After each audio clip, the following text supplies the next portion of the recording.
दिन बदल रहे हैं और उसी के साथ साथ अगर हम लोग देखें तो कैलेंडर भी बदल गया है। 2024 से हम 2025 में आ गए हैं। नहीं बदल रहा है तो जो वो माहौल एक बना हुआ था, कुछ लोग जो सियासत के चलते एक खराब माहौल को और भी खराब करते जा रहे हैं, वो माहौल बदलता नज़र नहीं आ रहा है। बात चाहे कुंभ की हो, बात चाहे कुछ गरीब बस्तियों की हो, बात चाहे झोपड़ों की हो, लेकिन जब भी बुलडोज़र निकल रहा है तो उसका रुख एक ख़ास मकसद को लेकर चल रहा है। एक ख़ास सियासत के लिए बुलडोज़र चल रहा है। एक ख़ास धार्मिक उन्माद के लिए देखा जा रहा है कि जो भी गतिविधियां चल रही हैं, नौजवान की अगर बात करें तो वो भी एक खास तरह का नारा लगाते हुए दिख रहे हैं। किसी एक धार्मिक अनुष्ठान की बात नहीं है, किसी एक धर्म मज़हब की बात नहीं है। ये एक ट्रेंड बन गया है जो को 2024 में देखा गया। हज़रतगंज में 25 दिसंबर की रात की बात हो तो एक संप्रदाय के लोग एक धर्म का नारा लगाते हैं, जिसको हिंदुस्तान की सरजमी पर शायद पहली बार देखा गया है। 2024 से अगर हम आज 2025 में आ रहे हैं तो क्या इन गतिविधियों पर कुछ लगाम लगते दिख रही है या हमारा नौजवान गुमराह होता चला जा रहा है? इन सब बातों पर बात करेंगे, क्योंकि हमारे बीच में अनिल तिवारी, जिनका आज 1 जनवरी को जन्मदिन ही होता है, तो ख़ास तौर पर ये माना जाता है एक नवजात बच्चा जिसका किसी भी तरीके से कहीं भी कोई भी जहन जो है अफेक्ट नहीं करता, तो हम ये मान लेते हैं कि अनिल तिवारी हमारे बीच में उसी तरीके से एक नन्हे मुन्ने बालक की तरह है, लेकिन इनका तजुर्बा कम से कम 50 साल का है। तो इनसे सुनते हैं जो ये माहौल इन्होंने पहले का देखा और ये साल बदला, 2024 से अब 2025 में हम कदम रख रहे हैं, तो इन्हें क्या लगता है? जिस तरीके से इनके परम मित्र सरदार परमजीत सिंह हैं और ये स्वयं अनिल तिवारी हैं और मैं डॉक्टर मोहम्मद कामरान इनसे बात कर रहा हूं, तो कहीं ना कहीं हिंदू मुस्लिम सिख ईसाई वाली बात है यहाँ पर। लेकिन अब जो माहौल बदलता जा रहा है, क्या इनको लगता है कि कहीं ना कहीं दिलों में एक कोई दरार आई है? अनिल तिवारी से सुनते हैं हम लोग। सर, रही बात दरार की, तो हमें तो कहीं दरार दिख नहीं रही है। दरार केवल आज की डेट में सरकार पैदा कर दे रही है, दरार कहीं नहीं है। आप हमारे साथ बैठे हैं, भैया बैठे हैं, ये बैठे हैं, दरार कहाँ है? एक बयान सर छपता है धीरेन्द्र शास्त्री जी का कि कुंभ में मुसलमान ड्राइवर भी नहीं जाएगा। हमारे यहाँ तो सर 60% मुस्लिम पत्रकार हैं जो राज्य मुख्यालय से मान्यता प्राप्त हैं। क्या इनका पास जारी नहीं होगा जाने के लिए? क्या इनको मतलब सीधे कह दिया जाएगा कि आप कुंभ नहीं जा सकते हो, आपको पास नहीं दिया जाएगा? और फिर सबसे बड़ी चीज ये है सर कि कुंभ में धीरेन्द्र शास्त्री क्यों इसको डिसाइड कर रहे हैं कि कौन जाएगा कौन नहीं जाएगा? जिसकी आस्था होगी, जिसका विश्वास होगा, जिसको वहां से पुण्य लाभ कमाना होगा, हिंदू हो, मुसलमान हो, सिख हो, ईसाई हो, सब जाएंगे। आज तक तो ऐसा नहीं हुआ और मेरे साथ तो कई बार 1-2 मुस्लिम भी गए हैं जो बाकायदे वहाँ पर स्नान भी किए हैं, पूजा भी किए हैं। अब मैं नाम तो नहीं ले रहा हूँ, जो कुछ मुस्लिम महिलाएं भी गई हैं। सर को जानकारी है कि कुछ मुस्लिम महिलाएं भी गई थी। तो सर हमारे हिसाब से तो धीरेन्द्र शास्त्री जी अब क्यों ऐसा बयान दे रहे हैं, किसके दबाव में दे रहे हैं, ये तो वही जान सकते हैं, लेकिन ऐसा नहीं होना चाहिए। हमारे जो हिंदू मुस्लिम सिख ईसाई का जो नारा है, जो अच्छे हिंदू हैं, जो अच्छे मुसलमान हैं। रही बात जो आजकल ये देखा गया है कि हिंदुओं में भी कुछ उपद्रवी हिंदू हैं, मुसलमानों में भी उपद्रवी मुसलमान हैं, जो हैं जिस लायक उनको उस लायक सज़ा दी जाए, लेकिन ये सब भेदभाव ना किया जाए कि मुस्लिम ड्राइवर नहीं जाएगा, मुस्लिम पत्रकार के लिए तो अभी नहीं कहा गया है, लेकिन आगे ये भी बात आ सकती है। फिर बाकी हमारे राष्ट्रीय अध्यक्ष जी बताएंगे जो कुछ बताना होगा। बहुत बढ़िया बात कही है अनिल जी ने। देखिए, बड़ी काबिले गौर बात है। उपद्रवी हिंदू, उपद्रवी मुसलमान, तो इसका मतलब कहीं ना कहीं ये जो उपद्रवी ताकत उभरी है, ये इस बातों को कह रही है। और जहाँ तक धीरेन्द्र शास्त्री का अभी जो बयान आया है, अगर देखें तो मोहम्मद कैफ ने अभी जो है कुछ दिन पहले एक वीडियो वायरल किया है संगम में डुबकी लगाते हुए, उनको नहीं रोका गया। मुस्लिम पत्रकार अनिल तिवारी ने बताया है कि बहुतायत में मुस्लिम पत्रकार हैं और हम लोगों ने देखा है कि कई चैनल के मुस्लिम पत्रकार बाकायदा से राम जन्मभूमि का कवरेज हो या कोई भी इस तरीके का धार्मिक अनुष्ठान प्रोग्राम हो, वो कवरेज करते रहे हैं। वो बंधे हैं अपने कर्म से, वो बंधे हैं अपने कर्तव्यों से। रही बात कुंभ की, तो कहीं ना कहीं ये बात ज़रूर सामने निकल के आ रही है कि कुछ नेता या कुछ छोटे उन्मादी लोग अपने आप को ऊपर लाने के लिए इस तरीके के बयान दे रहे हैं।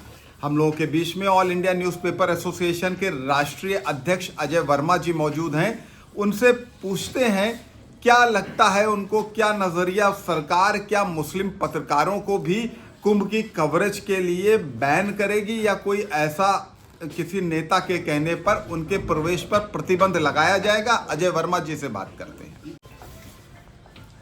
देखिए, जैसा कि अभी हमारे राष्ट्रीय संरक्षक कामरान भाई ने, डॉक्टर मोहम्मद कामरान जी ने अपने वक्तव्य दिए हैं, यदि देखा जाए तो मैं इतनी उम्र तक आने के बाद मुझे कभी ये नहीं लगा, एहसास हुआ, मेरे 80% मुस्लिम साथी रहे, मेरे साथ मंदिर जाना, मेरे साथ जगह जगह जाना, खेल कूद त्यौहार होली साथ में मनाना, तो मैं कैसे मान लूँ कि इस तरीके की बातें जो आजकल उठ रही हैं, समाज को अलगाव पैदा कराने के लिए, एक समाज दूसरे समाज से लड़ाने के लिए जो नीतियाँ पैदा की जा रही हैं, ये ठीक नहीं है।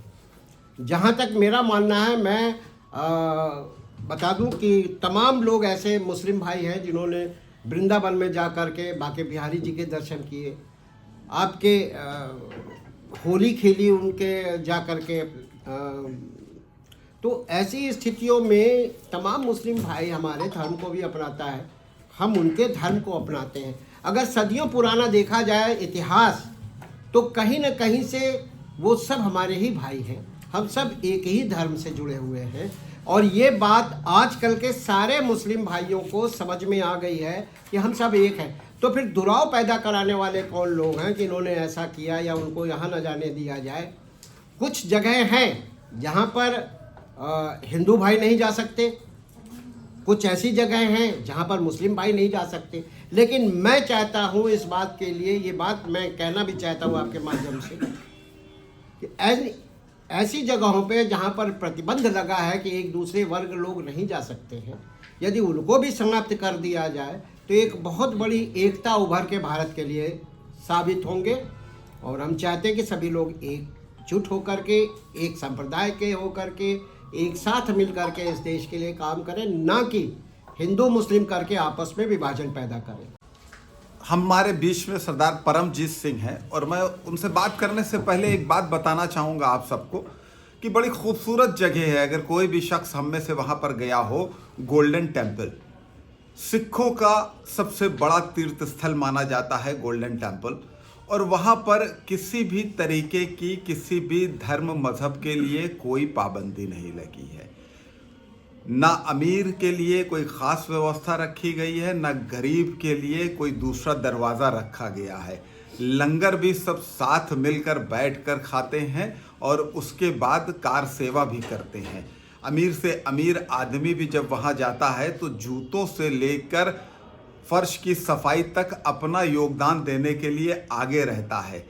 ऐसी स्थिति में अगर कुंभ को लेकर किसी धर्म खास मजहब के लोगों को प्रतिबंध करने की बात आ रही है, तो सरदार परमजीत सिंह से पूछेंगे कि आखिर वो इसको किस तरीके से देखते हैं। नमस्कार। पहले तो सभी को ऑल इंडिया न्यूज़पेपर एसोसिएशन की तरफ से नव वर्ष की हार्दिक शुभकामनाएं। और तिवारी जी के जन्मदिन के उपलक्ष्य में ये हम लोग ने बैठक की। उसी बैठक में एक बहुत महत्वपूर्ण मुद्दा छिड़ा और वाकई में ये बहुत एक गहन मुद्दा है और देखा जाए तो कोई भी मुद्दा नहीं है। ये मुद्दा होना ही नहीं चाहिए था, चूँकि हम हिंदुस्तान में जहाँ रहते हैं, भारत में, यहाँ पे हिंदू मुस्लिम सिख ईसाई शुरू से मिलजुल के रहते चले आए हैं और सभी धर्म सभी वर्ग के लोग रहे हैं। अब अगर बात करें पर्टिकुलर किसी कम्युनिटी को लेकर के हम लोग चिन्हित करते हैं तो ये बहुत गलत होगा। क्योंकि हम शायद ये सब चीज़ें भूल रहे हैं। सबने बताया कि आस्था, बिल्कुल जैसे तिवारी जी ने बताया, ये आस्था की बात है, ये कोई ज़बरदस्ती। कभी कभी हमारे ही धर्म, हमारे ही कौम के लोग मंदिरों को नहीं मानते हैं या गुरुद्वारों को नहीं मानते हैं, तो वो क्या पापी हो गए? नहीं। अगर आस्था आपके अंदर है तो मेरा मानना है उसमें किसी को रोकना नहीं चाहिए। आस्था से जो जाना चाहे उसको जाना चाहिए।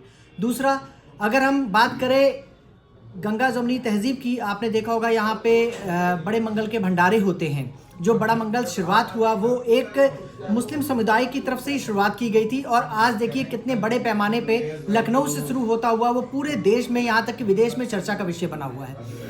तो इन सब चीज़ों को देखते हुए मैं यही कहना चाहूँगा कि ये हमारा हिंदुस्तान है जिसमें हिंदू, मुस्लिम, सिख, ईसाई सब एक साथ मिल के बैठते हैं। जैसा कि अभी कामरान भाई ने एक उदाहरण दिया गुरुद्वारे का, उसी तरीके से मैं चाहता हूँ कि हर जगह, हर संप्रदाय में, हर जगह ऐसा कुछ भी नहीं होना चाहिए, और हम सबको एक दूसरे का साथ देते हुए मिल बांट के काम करना चाहिए। आज होली हो, दिवाली हो, क्या ईद होती है, हिंदू शुभकामनाएं नहीं देता है, सब शुभकामनाएं देते हैं। दिवाली होती है, सारी मुस्लिम कम्युनिटी, देखिए आप वॉलपेपर देखिए, होली या दिवाली होता है, जितने हिंदू शुभकामना देते हैं तो उससे ज़्यादा फेसबुक पर आपको मुस्लिम कम्युनिटी की शुभकामनाएं मिलती हैं। तो क्या है ये? आपस में भाईचारा है, प्यार है।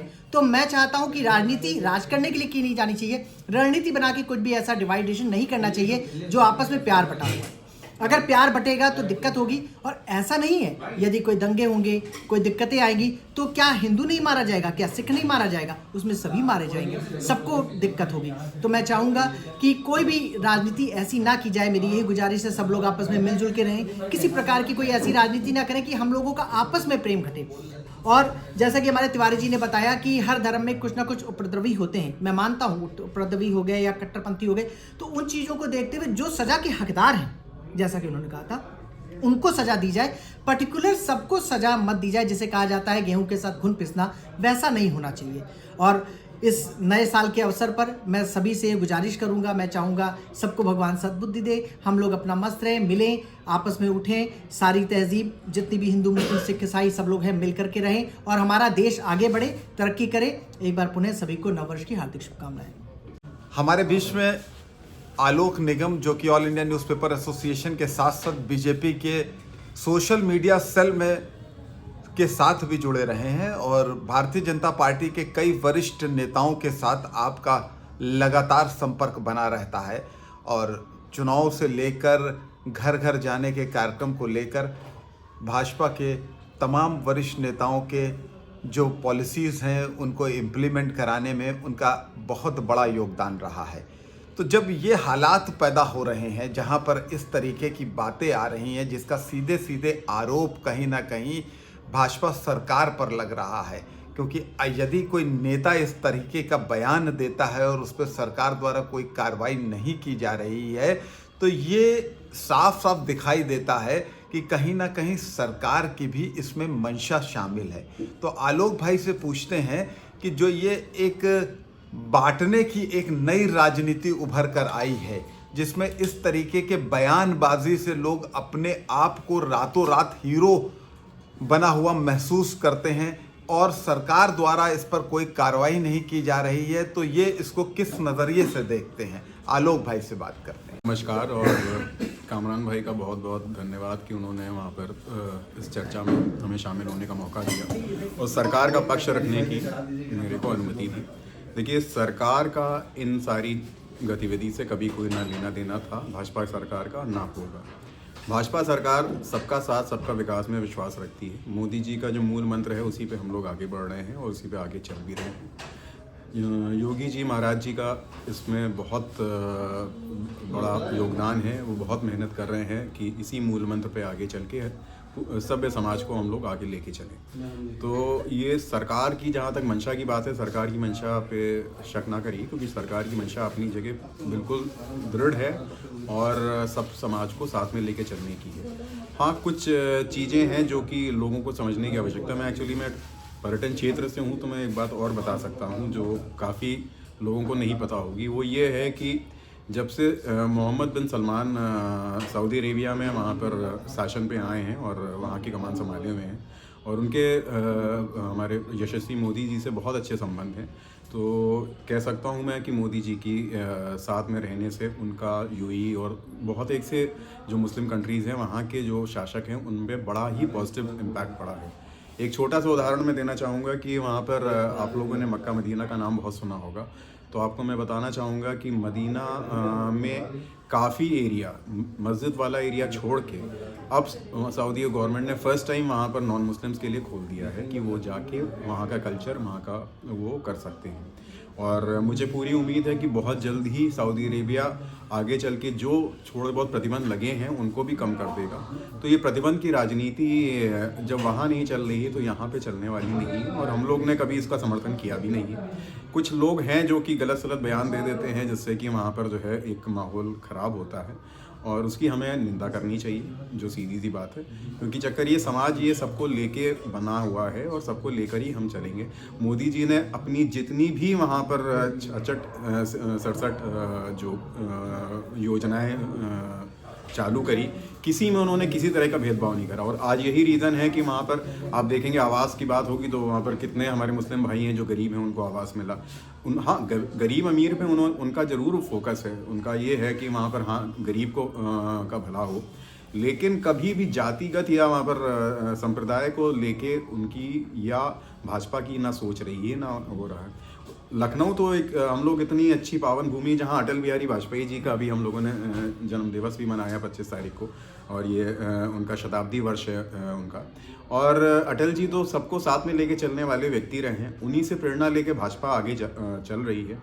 उन्हीं से प्रेरणा लेके वहाँ पर हमारे यशस्वी वहाँ पर रक्षा मंत्री जो लखनऊ को रिप्रेजेंट करते हैं माननीय राजनाथ सिंह जी, उन्होंने इतने सारे कार्य करे हुए हैं और उनको सारे समाजों का आशीर्वाद और वो अभी भी इस इलेक्शन में भी मिला और हमेशा उनको जो है वो मिलता रहा है। उसका रीज़न यही है कि सबको साथ में लेके चलने की मंशा हमेशा भाजपा की थी और है और हमेशा रहेगी। भाजपा सरकार वन ऑफ द बेस्ट सरकार है मुसलमानों के लिए। जितना भाजपा ने करा इतना किसी ने नहीं करा, इसलिए नहीं कि केवल मुसलमानों के लिए करा।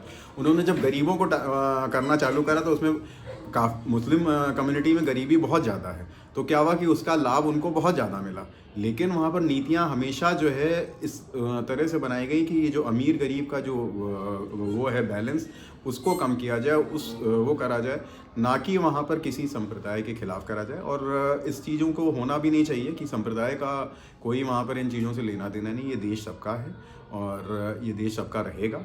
और जिस तरह से वहाँ पर जिस भावना से वहाँ पर ये देश आगे चलता चला आया है, आगे चलेगा। अभी आपने देखा इसरो ने इतनी बड़ी कामयाबी वो करी, तो ये क्यों है उसमें? क्योंकि सब लोग जुड़े हुए हैं। उसमें क्रिश्चियन साइंटिस्ट भी हैं, उसमें मुस्लिम साइंटिस्ट भी हैं, उसमें वहाँ पर हिंदू साइंटिस्ट भी हैं। मतलब कहने का मतलब अक्रॉस द वो हैं। इस तरह की भावना होती तो देश कभी इस तरह से आगे प्रोग्रेस ही ना कर पाता, और ना ही वहाँ पर उस चीज़ को कभी हम लोगों ने प्रमोट किया है, ना कभी प्रमोट करेंगे। तो निश्चिंत रहिए कि भाजपा सरकार का इससे कभी भी कोई वो नहीं रहेगा, इनको समर्थन नहीं मिलने वाला है इस तरह की चीज़ों का। और उत्तर प्रदेश वहाँ पर 1 ट्रिलियन इकॉनमी की तरफ भाग रहा है। योगी जी के वहाँ पर कुशल नेतृत्व में हम लोग बहुत आगे जाने वाले हैं, और भाजपा संगठन बहुत अच्छे से वहाँ पर जो मेहनत कर रहा है उसका भी वहाँ पर आपको रिजल्ट हर जगह दिख रहा है। लोगों में एक अच्छा संवाद बन चुका है, और इस तरह की चीज़ों की मैं निंदा करूँगा और मैं चाहूँगा कि इस तरह की चीज़ें ना आगे बढ़ें और एक अच्छे उसकी तरह समाज की तरह हम लोग आगे प्रोग्रेस करें। नमस्कार। जैसा कि हमारे पूर्व के साथियों ने अपने विचार व्यक्त किए, तो मैं उसमें इतना सा चीज़ कहना चाहता हूँ कि हमारा ये जो देश हज़ारों साल की संस्कृति, एक जिसको आज की तारीख में गंगा जमुना संस्कृति कह लीजिए, या वो तहजीब जहाँ पे पिछले हज़ारों साल से विभिन्न जातियों के, विभिन्न संप्रदायों के, विभिन्न कबीलों के, विभिन्न कुटुंबों के ऐसे लोग रह रहे हैं कि जिनके विचार, जिनकी पूजा पद्धति और जिनकी सांस्कृतिक और साहित्यिक विरासत भले ही एक दूसरे से भिन्न रही हो, थोड़ा सा मत भिन्नता हो सकती हो, लेकिन मन भिन्नता कभी नहीं रही है। बिकॉज हमारा एक अपना मानना है, हमारी संस्कृति जिस हम सनातन और आध्यात्मिक जीवन का प्रतिनिधित्व करते हैं, उसका मानना है अयम निजा परो वेति गणना लघुचेत साम उदार चरिता नाम तू वसुदैव कुटुंबकम। जब सारा संसार एक है, सारी जातियाँ मानवता की है, गांधी का देश है ये बौद्ध का देश है, यहाँ पे नानक, कबीर और संत रैदास हुए हैं, ये रफ़ी अहमद किदवई और गणेश शंकर विद्यार्थी के त्याग का देश है, जहाँ पे अपने प्राणों की आहुति देने में वीर अब्दुल हमीद गर्व महसूस करते हैं। तो मेरा भी अपना एक निश्चित विश्वास है कि भारतीय संस्कृति को, इस सनातन विचारधारा को प्रतिनिधित्व करने वाला जो भारत का एक समाज है, जिसमें सभी जाति और धर्म के लोग उसको मानवीय दृष्टिकोण से देखा जाए अगर तो, या भारतीय संस्कृति के प्रतिनिधित्व के हिसाब से देखा जाए, ऐतिहासिक काल के से देखा जाए, तो विभिन्न समुदायों के लोगों का जो एक सम्मिश्रण का समाज है, जिसमें आपसी एकता और बंधुत्व की वो अटूट भावना है कि जिसमें अपने पड़ोसी के घर को में पहले खाना बना है कि नहीं बना है कि देखने की एक परंपरा है, जिसमें हम उस समाज की परिकल्पना करते हैं कि पड़ोस के व्यक्ति को या हमारे एक अपरिचित व्यक्ति को भी अगर किसी भी प्रकार की हमारी ज़रूरती मानवीय सेवाओं की ज़रूरत है तो आगे बढ़ कर के देने वाला ये देश है, जहाँ पे त्याग और तपस्या का सिद्धांत सिखाया गया है, जहाँ पे मानवता की रक्षा करने के लिए दधीच अपने प्राणों की आहुति दे के अपने हड्डियों से वज्र बनाने का निर्माण करते हैं।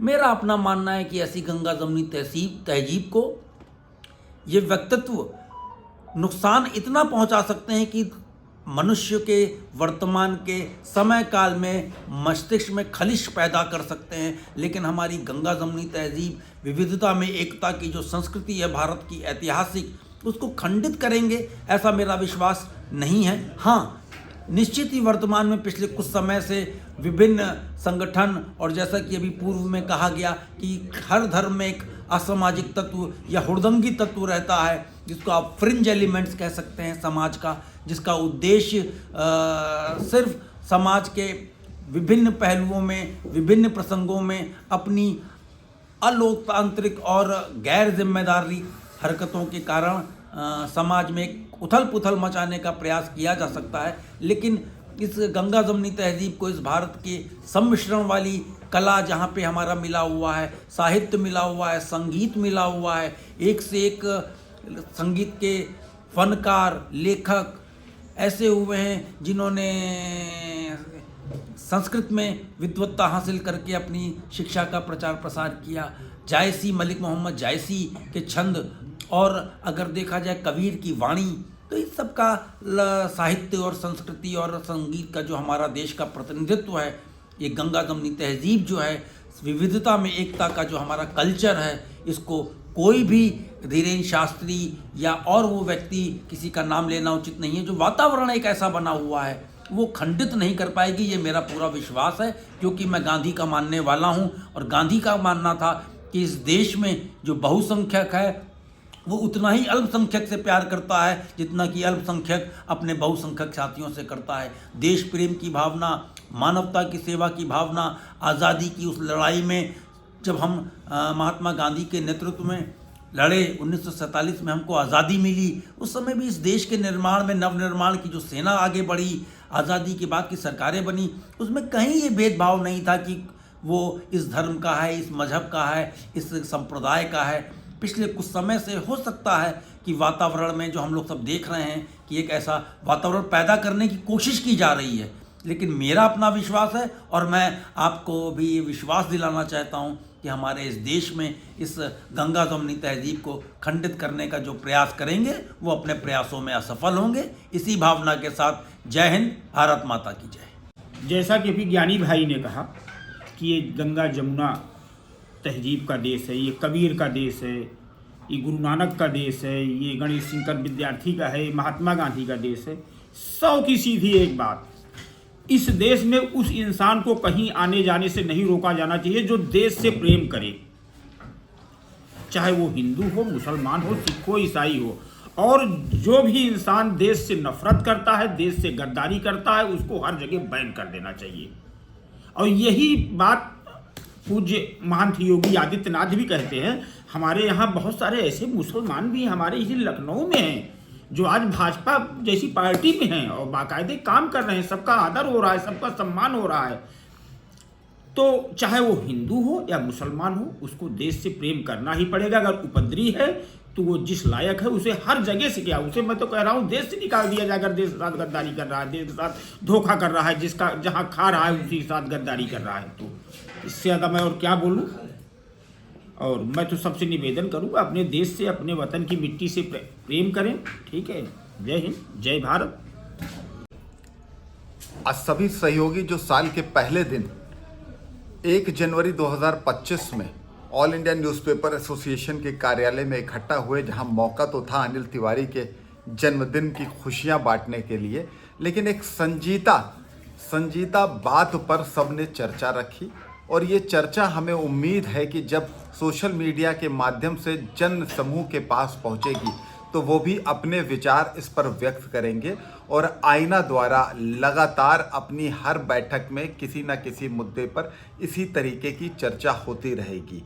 हम अपने चैनल देखने वाले सभी लोगों से, दर्शकों से ये उम्मीद करते हैं कि जो ये एक बात उठ कर आई है कि कुंभ में हो रहे महाकुंभ के पर्व पर, जो प्रयागराज, उत्तर प्रदेश में प्रयागराज में हो रहा है, इस महाकुंभ के अवसर पर जो एक धर्म जाति के लोगों पर पाबंदी लगाए जाने की बात आ रही है, उसमें अपनी राय से हम सबको ज़रूर अवगत कराएंगे।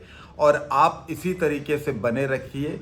ऑल इंडिया न्यूज़पेपर एसोसिएशन आईना टुडे यूट्यूब चैनल को सब्सक्राइब कीजिए, लाइक करिए और अपनी राय ज़रूर दीजिए।